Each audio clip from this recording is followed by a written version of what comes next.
Nymphadora Tonks, or Lupin, more commonly known as Tonks and occasionally Dora, was a half-blood witch and the only child of Ted and Andromeda Tonks. She attended Hogwarts School of Witchcraft and Wizardry from 1984 to 1991. Nymphadora joined the Ministry of Magic and trained to become an Auror under the tutelage of Alastor Moody. This is the life of Nymphadora Tonks.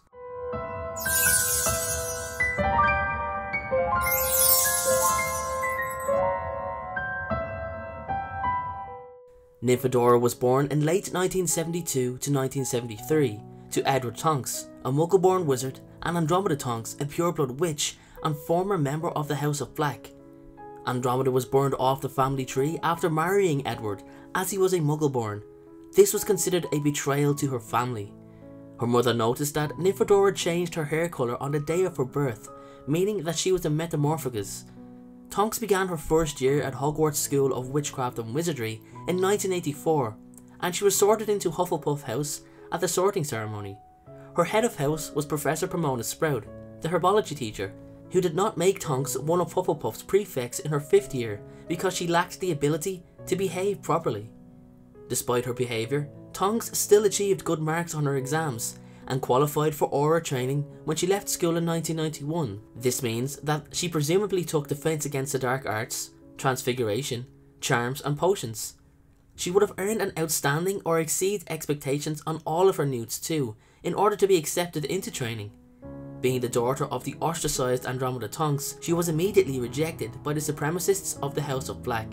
Undergoing 3 years of Auror training under the tutelage of Alastor Moody, Tonks' natural metamorphic abilities allowed her to easily pass the concealment and disguise portion of the training without doing any work for it at all. However, her clumsiness gave her trouble with the stealth and tracking portion of the course, which she admitted later on to Harry Potter that she almost failed. Tonks qualified fully as an Auror in 1994. With the return of Lord Voldemort in 1995, Tonks was one of the few Ministry employees to be convinced of the truth, rather than accepting the Ministry's lie that he who must not be named had not returned. She joined the reconstituted Order of the Phoenix and, alongside Kingsley Shacklebolt, worked as a covert operative inside the Ministry, feeding the Order information. Tonks had to be careful around the Ministry, as indiscreet actions would have seen her lose her position as an Auror. She was a considerable asset to the Order of the Phoenix. She took shifts guarding Harry Potter's prophecy in the Department of Mysteries, along with other members of the Order. In the summer of 1995, Tonks was part of the Order's advance guard, sent to escort Harry Potter from 4 Privet Drive to 12 Grimmauld Place, after his encounter with the Mentors in Little Whinging. In order to lure the Dursleys from the house, so that they could retrieve Harry, Tonks sent a fake letter via the Muggle Post, informing them that they had been shortlisted in the All England Best Kept Suburban Lawn competition. With the Dursleys out of the way, the advance guard arrived to protect Harry during his journey to London. Tonks befriended the young wizard immediately, helping him pack his trunk, although she was not very good with household spells, something at which her mother excelled at. She was also impressed by Harry's firebolt broomstick. After rescuing Harry from the Dursleys, Tonks was extremely busy at the Ministry, and the situation was not helped by Rufus Scrimgeour asking awkward questions, possibly due to her association with Mad-Eye Moody.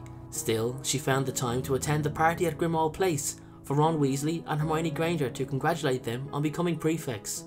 She was later part of the Order's task force disguised as an old woman that escorted Harry, Hermione, Ron, Ginny, Fred and George to King's Cross Station so that they could catch the Hogwarts Express. At Christmas of the same year, Tonks accompanied Harry, Hermione and the Weasleys to St Mungo's Hospital for Magical Maladies and Injuries to visit Arthur Weasley, who had been attacked by Lord Voldemort's snake, Nagini. In June of 1996, Tonks was part of the Order's force that went to rescue Harry, Hermione, Ron, Ginny, Neville and Luna from the Department of Mysteries, and was accompanied by Kingsley, Mad-Eye, Remus and Sirius Black. During the battle with the Death Eaters, she shot a stunning spell at Lucius Malfoy and duelled her aunt Bellatrix Lestrange. Bellatrix, however, proved too strong for Tonks, and she was severely injured and knocked unconscious in the fight. Nymphadora was taken to St Mungo's afterwards to recuperate. Tonks continued to serve the Order of the Phoenix, but she had become withdrawn and depressed. The change in her personality and her seeming difficulties in controlling her metamorphic abilities was noted by those around her. Harry once met her in the halls after she had abandoned her guard post in Hogsmeade. This may have been linked to a werewolf attack on a 5-year-old boy. Tonks also underwent physical changes, including her hair becoming mousy brown and lank, and she also became thinner. Some, including Hermione and Harry, thought that the change in her mood and appearance was caused by the death of her cousin Sirius, since she had been fighting his murderer Bellatrix and had failed to stop her, and thus might be feeling guilty. However, there was more than one reason for it, and yet another cause of her depression, and that was her love for Remus Lupin. Remus felt a relationship with her would be disastrous. He was too dangerous as a werewolf, too old for her, and too poor. Tonks confided her feelings to Molly Weasley, and was often seen at the Burrow for tea and sympathy. Her feelings also caused her Patronus to change its form to that of a wolf, although its large, shaggy intermediate form only reinforced Harry's Sirius theory. With the news that Voldemort had returned finally being confirmed by the Ministry, Hogwarts received a team of Aurors to help protect the castle from any threats. Tonks was part of that task force and was stationed in Hogsmeade. On September 1st, she rescued Harry from being sent back to London in one of the carriages on the Hogwarts Express, where he had been incapacitated by Draco Malfoy, then covered with his invisibility cloak, and escorted him to the school gates. Tonks often patrolled the corridors of Hogwarts at the request of Albus Dumbledore, when he knew he would be away from the school, searching for information regarding Voldemort's Horcruxes. She also patrolled Hogsmeade and met Harry shortly after he had confronted Mundungus Fletcher, when the latter was trying to sell items from Grimmauld Place to Aberforth Dumbledore. Tonks was patrolling the school with Remus and Bill Weasley on the very night that the Death Eaters managed to invade the castle via the Vanishing Cabinet in the Room of Requirement. She fought against them in the Battle of the Astronomy Tower in 1997. During the battle, Tonks duelled Thorfinn Rowell, who fired spells rapidly at the young Auror in an attempt to subdue her, though he ultimately failed and was forced to retreat with his companions. In the aftermath of the battle, Tonks saw the love that Fleur Delacour held for Bill Weasley, despite the injuries suffered at the hands of werewolf Fenrir Greyback. In the hospital wing, she publicly told Remus that she loved him, and that was all that mattered. Despite his argument and protest that his and Bill's situations were not the same, the two started a relationship however, since Remus also held feelings for her. At the funeral of Albus Dumbledore, Tonks and Remus stood together, holding hands, and her hair had returned to its preferred bubblegum pink colour. Tonks and Remus married in a quiet ceremony in July 1997, shortly before the Order's operation to rescue Harry away from the Dursleys ahead of his 17th birthday. Both Remus and Tonks were unhappy that Harry wasn't able to attend their small wedding, as he could not be allowed to leave the protection of his relative's home, since it was linked to the power of his mother's loving sacrifice when she willingly died for him. Pius Thicknesse, head of the Department of Magical Law Enforcement, had made it an imprisonable offence to create a portkey near Harry's home, and as he was underage, he could be traced if he apparated and hence could not leave to attend without endangering his life. Tonks, along with a dozen members of the Order and Harry's friends, travelled to 4 Privet Drive, where they were to escort Harry to safety. Tonks took the role of protector, flying on a broom with Ron Weasley, disguised as Harry by way of Polyjuice Potion. It soon became clear that Voldemort had expected such a move, as at least 30 Death Eaters were waiting to engage them in battle. During the flight from Little Whinging, Tonks and Ron were chased by Bellatrix Lestrange as they headed to Ron's great aunt Muriel's home. Tonks and Bellatrix engaged in a duel mid-air, whilst Ron stunned one of her fellow Death Eaters straight to the head. Bellatrix seemed as determined as ever to kill Tonks, as she wanted to be the one to rid Voldemort of Harry Potter, though Tonks ultimately escaped from her and gravely injured her husband Rodolphus Lestrange. They made it to Muriel's home, but missed their portkey to the Burrow. Muriel delayed them further by fussing over them, but they appeared to apparate into the sky above the Burrow and performed a crash landing into the garden. Remus was grateful and relieved that she was alive, but sounded almost angry at Tonks when he demanded what kept her so long and what had happened to her. As she told him what happened, a muscle was jumping into Lupin's jaw. He nodded, but seemed unable to say anything else. Mr. and Mrs. Weasley ran outside when they got the news of Tonks and Ron's arrival, and thanked Lupin and Tonks repeatedly for bringing back their sons alive. The moment was sobered by Bill Weasley's revelation that Mad-Eye Moody had been murdered by Lord Voldemort.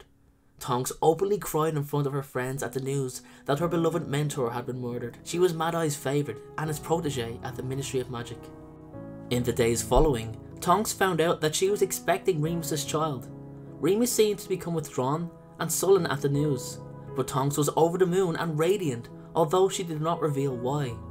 She briefly attended Harry's birthday party before leaving at the imminent arrival of Rufus Scrimgeour, and was a guest at Bill and Fleur's wedding the day after. Tonks was talking to Charlie Weasley when the wedding was disrupted by Death Eaters, following the fall of the Ministry and the death of Scrimgeour. Tonks was seen with Remus preparing for the battle and casting a shield charm.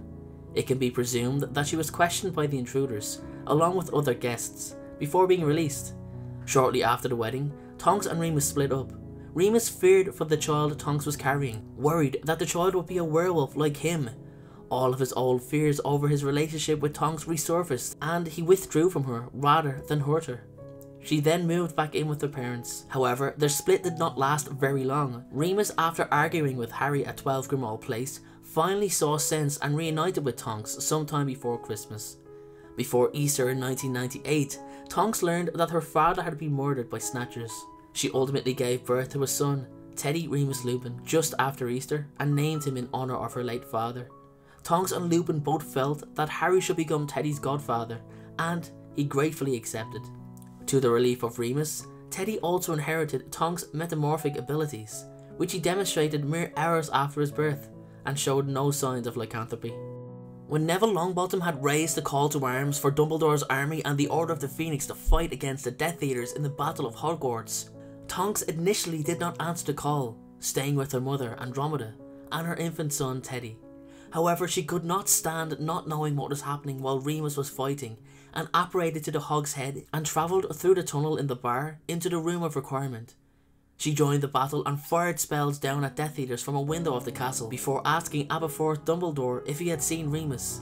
He replied that he was dueling Antonin Dolohov and had not seen him since. Tonks rushed off to find him, and it is unknown, sadly, if she ever did.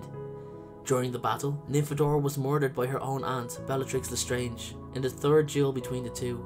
Her death was avenged by Molly Weasley when she in turn killed Bellatrix. Tonks' body was laid out, pale and peaceful looking, in the Great Hall, next to her husband, who had died at the hands of Dolohov. Tonks' death caused Harry great pain before and after his ultimate defeat of Lord Voldemort. Teddy would be raised by Tonks' mother Andromeda, though he would dine at Harry's and the Weasleys' homes 3 or 4 times a week.